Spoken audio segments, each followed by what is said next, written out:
ప్రభువైన యేసుక్రీస్తు నామమున దేవుని ప్రజలందరికీ కూడా వందనాలు తెలియజేస్తున్నాము.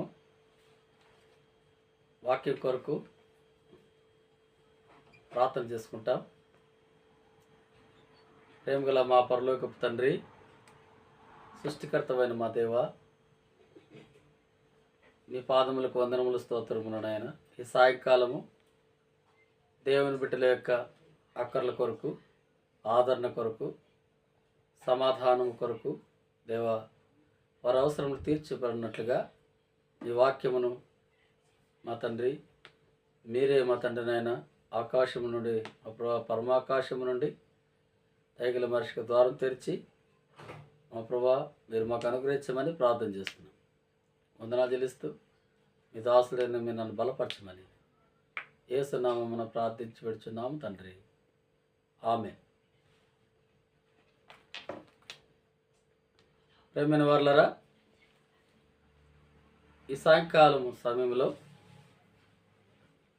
యేసుక్రీస్తు వారి శ్రేష్టమైన నామమున మీకు రేహబోతు సంఘము నుండి మా శుభాది వందనములు తెలియజేస్తున్నాము. యేసు ప్రభువారు తండ్రి, కుమార, పరిశుద్ధాత్మ నామములో తన ప్రజలైనటువంటి వారికి ప్రతి విధమైనటువంటి సహాయమును చేసేవాడుగా ఉన్నాడు. ఆయన మనకు తండ్రి, ఆయన మన దేవుడు, ఆయన మన ఆశ్రయ దుర్గం. ఆయన ఆశ్రయించేవారు, ఆయన ప్రార్థించేవారు, ఆయన సన్నిధికి వచ్చిన వారిని ఆయన విడిచిపెట్టేవాడు కాడు. కనుక మనకు తండ్రిగా ఆయన ద్వారా మనకి ఎటువంటి ఆశీర్వాదాలు ఉన్నాయో మనము దేవుని వాక్యంలో నుండి కొన్ని సంగతులు మాత్రమే మరి చూసుకోవటానికి మనం ప్రయత్నం చేస్తాం. మీ దగ్గర ఉన్నటువంటి బైబిల్ తెరచి వాక్యాన్ని చదవటానికి కూడా మీరు ప్రయత్నం చేయండి. లూకా రాసిన సువార్తలో యేసు ప్రభువారు ఉపమాన రీతిగా మాట్లాడుతూ ఒక తండ్రికి ఇద్దరు తనయులు ఉన్నట్టుగా వాక్యములో ఆయన బోధిస్తున్నాడు. 15వ అధ్యాయంలో యేసు ప్రభువారు మాట్లాడినటువంటి మాట, మరి ఆ తండ్రి ఎలాంటి వాడు, ఆ కుటుంబం ఎడల మనము ఈ 15వ అధ్యాయంలో లూకాసు వార్తలో చూడగలుగుతాం. లూకాసు వార్త 15వ అధ్యాయము 18, 19, 20 వచనములలో ఈ 3 వచనాల్లో కూడా మనకు నిజమైన తండ్రిగా, క్షమించే తండ్రిగా, చేర్చుకునే తండ్రిగా మనకు కనబడుతున్నాడు. చూడండి, వాక్యంలో ఇలా వ్రాయబడింది.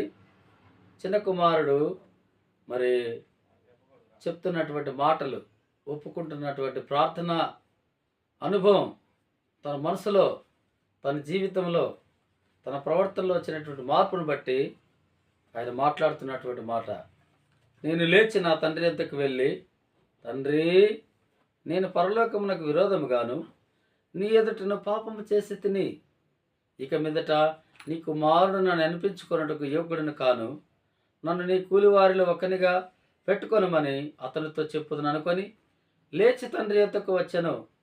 వాడు ఇంకా దూరముగా ఉన్నప్పుడు తండ్రి వానిని చూచి కనికరపడి పరిగెత్తి వాని మెడ మీద పడి ముద్దు పెట్టుకొనెను. ఎంత గొప్ప దేవుడు అంటే! నిజంగా మనం కూడా ఈ లోకంలో ఉన్నప్పుడు, సమాజంలో ఉన్నప్పుడు, బంధువుల మధ్యలో ఉన్నప్పుడు, కుటుంబంలో ఉన్నప్పుడు కొన్ని సందర్భాల్లో మనల్ని క్షమించే తండ్రి లాంటి వారు ఉండకపోవచ్చు కూడా. ఒక కుమారుడు తండ్రి ఎడల పదే పదే పొరపాటు చేస్తున్నప్పుడు ఆ తండ్రి క్షమించకపోవచ్చు. ఒకవేళ ఆ తండ్రి క్షమించినాడంటే పరలోకపు తండ్రి యొక్క మనసు కలిగినటువంటి వాడని మనం అర్థం చేసుకోవాలి. ప్రియులారా, ఈ లోకములో మన క్షమాపణ ఎవరి దగ్గర దొరకపోవచ్చు. మన బలహీనతలకు, మన పాపములకు, మనకున్నటువంటి మరి అపరాధములకు, హృదయంలో ఉన్నటువంటి పాపమునకు క్షమాపణ దొరకపోవచ్చునేమో కానీ యేసు ప్రభు దగ్గర ఆయన మనకు తండ్రిగా ఆయన వద్దకు వెళ్ళినప్పుడు, ఒప్పుకుంటూ వెళ్ళినప్పుడు, మార్పు చెంది వెళ్ళినప్పుడు ఆయన నిన్ను క్షమించే తండ్రిగా ఉన్నాడు. ఇక్కడ మన పరలోకపు తండ్రి క్షమించేవాడు. మన పరలోకపు తండ్రి మనల్ని చేర్చుకునేవాడు. మన పరలోకపు తండ్రి క్షమించిందే గాక, చేర్చుకునేదే గాక, తన యావదాస్తులో తన దగ్గర ఉన్నటువంటి ధనములో నుండి ఆయన మనకు అనుగ్రహించే తండ్రిగా ఉన్నాడు. కనుక ఇది మొదటిది. రెండవదిగా మత్తయి రాసినటువంటి సువార్తలో మత్తయ్య అనే శిష్యుడైనటువంటి మత్తయ్య ఇలాగ రాస్తున్నాడు. చూడండి, 7వ అధ్యాయంలో సెలవిస్తున్నాడు. 7వ వచనం, 8వ వచనం, 9, 11 వచనాల్లో మరి అడుగుడి మీకు ఇవ్వబడును, వెదకుడి మీకు దొరకును, తట్టుడి మీకు తీయబడును, అడుగు ప్రతివాడును పొందును, వెదుకువానికి దొరుకును, తట్టువానికి తీయబడును. మీలో ఏ మనుషుడైనను తన కుమారుడు తన్ను రొట్టెను అడిగినడలా వానికి రాతినిచ్చిన,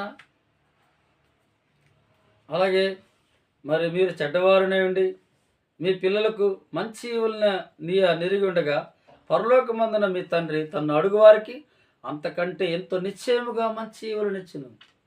మన ప్రభు మనకు మంచి ఈవులను కోరుతున్నాడు. మన పిల్లలు ఏదైనా మరి రొట్టెని అడిగినప్పుడు లేక చేపని అడిగినప్పుడు మనం వేరే మరి పాము కానీ లేకపోతే ఇతరమైనటువంటి చెడ్డవి కానీ మనం వారికి ఇవ్వలేం. రాతినిస్తామా లేకపోతే పామునిస్తామా? అట్లా ఇయ్యము కదా. మన పరలోకపు తండ్రి మనతో ఏమని మాట్లాడుతున్నాడంటే, మీరు చెడ్డవారై ఉండి కూడా మీ పిల్లలకు మంచి ఈవులను ఎరిగి ఉండగా మీ పరలోకపు తండ్రి మీకు అంతకంటే మంచి ఈవులను తప్పకుండా ఇస్తాడు. అంటే మంచి ఈవులను ఇచ్చు తండ్రి. మనం ఎన్నోసార్లు కనీసం ఒక పాతదైనా కొనుక్కోవాలనుకుంటాం. ఒక బైక్ కానీ, ఒక కారు కానీ, సెకండ్ హ్యాండ్లు కొనుక్కోవాలనుకుంటాం. లేకపోతే ఏదేదో పాతవి కోరుకుంటూ ఉంటాం. అవే చాలే అనుకుంటూ ఉంటాం.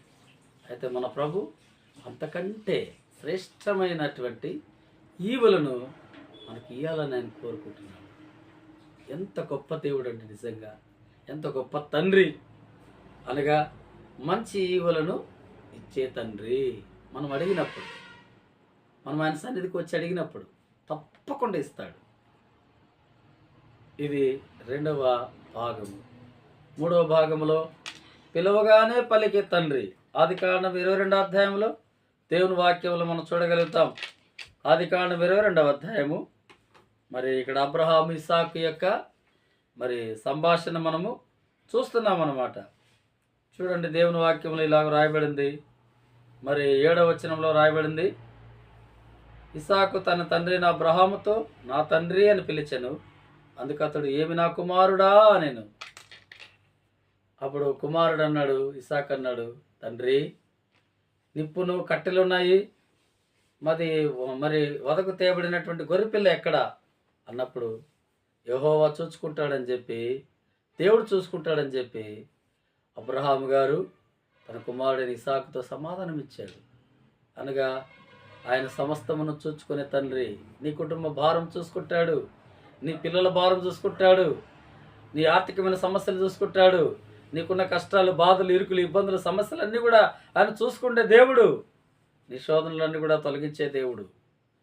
ఆయన నిన్ను మాట్లాడే పలకరించే తండ్రి, వెంటనే ఉత్తరం ఇచ్చే తండ్రి, వెంటనే సమాధానం ఇచ్చే తండ్రి, ఆయన నిన్ను ఆశీర్వదించే తండ్రి.